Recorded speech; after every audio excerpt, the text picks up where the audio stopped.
Salve, salve, torcida vascaína, um grande abraço para todos, sejam muito bem-vindos ao canal Giro Vascaíno, um canal da torcida do Vasco.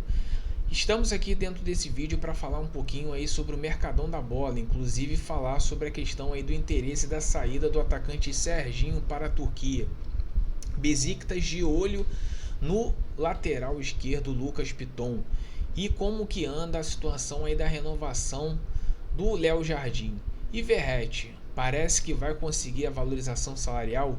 Isso e muito mais aqui dentro do nosso vídeo. Conto com a participação de todos vocês aqui para deixar aquele joinha, deixar o like que é muito importante. Se inscreva no canal Giro Vascaíno, nós estamos chegando com a meta próxima aos 10 mil inscritos e com a sua ajuda ela é muito importante. Sem enrolação, vamos às notícias, sempre aqui atualizando a você, torcedor. Parece que o atacante Serginho está de saída. Depois desses 3 primeiros jogos aí do início do Carioca, onde ele foi testado e não conseguiu trazer muito resultado, ao empate contra o Nova Iguaçu em São Januário, depois o empate amargo 0-0 para cima do Bangu e o empate lá em Bacaxá contra o Boa Vista, a diretoria colocou como metas negociar alguns jogadores que não iriam fazer parte para a temporada de 2025, e um deles é o atacante Serginho. Serginho, que teve passagens pela Albânia, Macedônia, mas ficou reconhecido assim no Vasco com aquele gol salvador que fez contra o Bragantino em 2023, livrando o Vasco de um possível Série B. Mas dentro da vinda dele para o Vasco, simplesmente, absolutamente, ele só fez isso e nada mais pelo custo de salário desse jogador. O Vasco deve a ele aproximadamente R$1 milhão e a princípio o Vasco tenta negociá-lo para tentar se livrar. O Serginho tem contrato com o Vasco até final de 2025 e o Vasco trabalha nos bastidores para tentar se livrar de forma gratuita. É lógico que vai ter que arcar com um pedaço do seu salário, porque o clube da segunda divisão da Turquia não tem essas condições financeiras para bancar totalmente o salário acima de 500 mil do Serginho e possivelmente ele está de saída. Eu falo até breve, até logo, adeus, se quiser levo até no aeroporto, porque é um jogador que nunca deveria ter pisado em São Januário, mas vindo daquela empresa muquirana que foi a 7771, dava para perceber. Juntando com a relação à Turquia, nós vamos falar sobre o interesse do Besiktas em relação ao lateral esquerdo Lucas Piton. E parece que o Besiktas, muito por conta do treinador Solskjaer, dinamarquês, que tem um interesse no lateral esquerdo Lucas Piton. Não é a primeira vez que um clube europeu deseja contratar o Lucas Piton. O ano passado, clubes da Itália e da Espanha demonstraram interesse no jogador. O Vasco adquiriu na época o Lucas Piton por R$22 milhões do Corinthians. E a gente não sabe até que ponto o Vasco conseguiu pagar o Corinthians por esse jogador. A gente havia colocado aqui que para mim o Lucas Piton é um jogador negociável, dependendo de valores que possam chegar na mesa de forma oficial para o Vasco. Acredito que uma proposta entre 6 a 8 milhões de euros, até mesmo se for 8 milhões de euros, acho que seria uma proposta muito vantajosa para o próprio Vasco. E eu particularmente faria negócio, porque o Vasco hoje precisa reforçar o ataque e qualquer dinheiro seria muito bem-vindo. Acho que o Vitor Luiz e o Leandrinho daria conta caso realmente essa proposta fosse de forma concreta, oficial em relação ao Lucas Piton.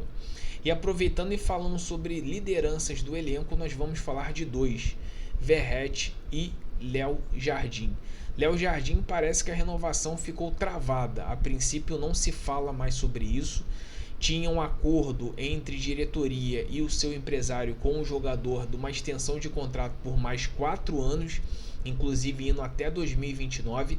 Léo Jardim já havia tido outras propostas e é lógico que o Léo Jardim vai ter muitas propostas, não só agora no início do ano, como no meio do ano que vem, ainda mais que o contrato dele é até o final de 2025. Então o Vasco precisa correr contra o tempo, porque o Léo Jardim foi muito importante em 2023, foi muito importante em 2024 pelas passagens das fases da Copa do Brasil, salvando boas oportunidades. E se o Vasco não lutou para não cair, foi muito pelas defesas que o Léo Jardim fez na temporada de 2024. Então, juntando com isso, o Vasco tem que trabalhar muito forte para renovar e valorizar uma das lideranças dentro desse elenco, que ainda precisa ser colocado muito qualidade e não quantidade. E aproveitando e falando sobre a questão do Verratti explanou depois do jogo, depois do gol, aonde que fez o segundo gol contra o Madureira, falando sobre a questão que era mentira, que ele havia e o seu empresário pedindo mais de R$1 milhão, declarou amor ao Vasco, declarou amor à torcida do Vasco, falou que só sai do Vasco se ele quiser ou se a diretoria quiser mandar embora. A princípio o Verratti, como a gente sempre coloca aqui, o contrato dele vai até final de 2026, com metas estabelecidas esse ano de 2025. Então a valorização que o Verratti pede é simplesmente pelo que ele fez. Se vale ou não acima de R$1 milhão, isso só prova para o Vasco saber ou não. Na minha visão, ele não vale mais do que R$1 milhão, até porque se colocar isso como margem pode atrapalhar também as outras futuras renegociações ou renovações de contrato, sabendo que o Vasco tem que renovar o contrato do Ryan, do Jair, do Paulinho e do Léo Jardim.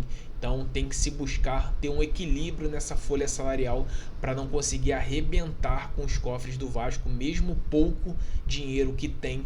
Mas hoje o Vasco SAF tem uma dívida muito grande que precisa ser quitada. Então esse é o nosso vídeo do resumão da sexta-feira.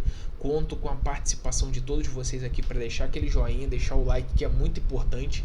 Deixe o seu comentário, o que eu gostaria de ouvir, a sua opinião, e se inscreva em nosso canal, compartilhe, ativa o sino de notificações para você receber as novidades aqui quando a gente estiver fazendo live.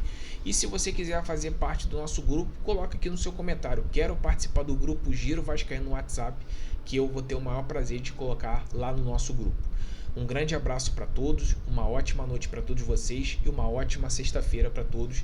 Lembrando que a partir das 11 horas da manhã no sábado estaremos juntos aqui para a gente começar a pensar em Vasco e Portuguesa.